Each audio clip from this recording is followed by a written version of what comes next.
I was 27 years old, I left a very demanding job in management consulting for a job that was even more demanding, teaching.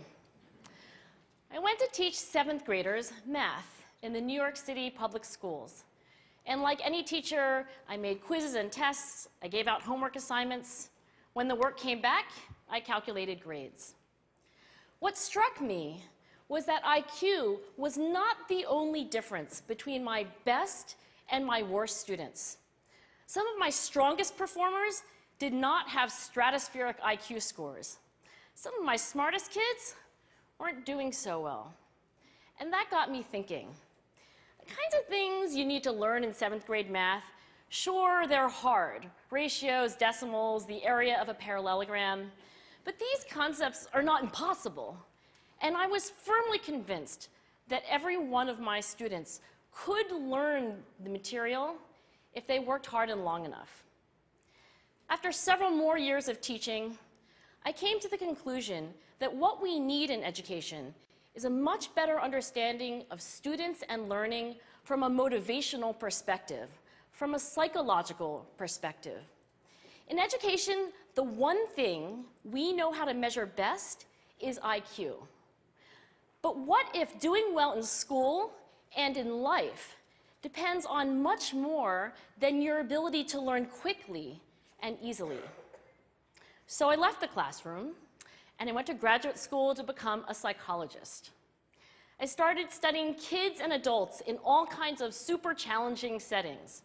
And in every study, my question was, who is successful here and why?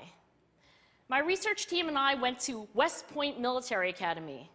We tried to predict which cadets would stay in military training and which would drop out. We went to the National Spelling Bee and tried to predict which children would advance farthest in competition. We studied rookie teachers working in really tough neighborhoods, asking which teachers are still going to be here in teaching by the end of the school year.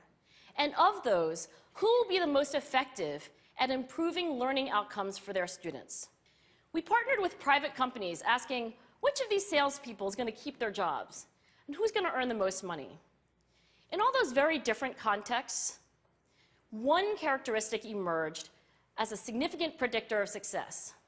And it wasn't social intelligence, it wasn't good looks, physical health, and it wasn't IQ. It was grit. Grit is passion and perseverance for very long-term goals. Grit is having stamina. Grit is sticking with your future, day in, day out, not just for the week, not just for the month, but for years, and working really hard to make that future a reality. Grit is living life like it's a marathon, not a sprint. A few years ago, I started studying grit in the Chicago public schools.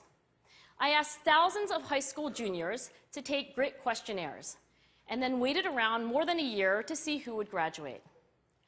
Turns out that grittier kids were significantly more likely to graduate, even when I matched them on every characteristic I could measure, things like family income, standardized achievement test scores, even how safe kids felt when they were at school.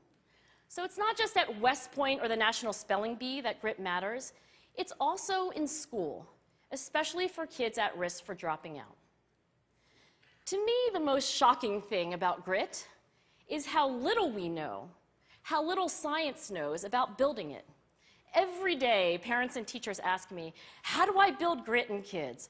What do I do to teach kids a solid work ethic? How do I keep them motivated for the long run? The honest answer is, I don't know. What I do know is that talent doesn't make you gritty. Our data show very clearly that there are many talented individuals who simply do not follow through on their commitments. In fact, in our data, grit is usually unrelated or even inversely related to measures of talent. So far, the best idea I've heard about building grit in kids is something called growth mindset. This is an idea developed at Stanford University by Carol Dweck, and it is the belief that the ability to learn is not fixed, that it can change with your effort. Dr. Dweck has shown that when kids read and learn about the brain and how it changes and grows in response to challenge, they're much more likely to persevere when they fail because they don't believe that failure is a permanent condition. So growth mindset is a great idea for building grit, but we need more. And that's where I'm going to end my remarks, because that's where we are. That's the work that stands before us. We need to take our best ideas, our strongest intuitions, and we need to test them. We need to measure whether we've been successful, and we have to be willing to fail, to be wrong, to start over again with lessons learned.